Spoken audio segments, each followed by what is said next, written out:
پای چال 8 متر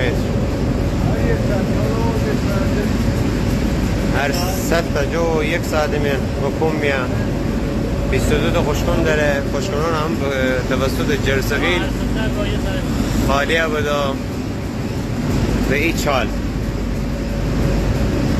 این طرف کلن مال جو. این هم صاحب کارخونه علی آقا انگوتی با معرفت های آچارچی میانه. این هم خوشکنش. از خوشکن بخوایم برای جو پاک کننده، سنگیر، پوسکن،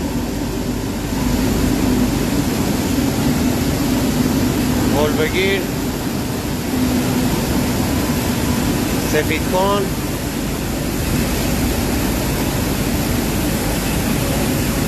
این هم علک برنج.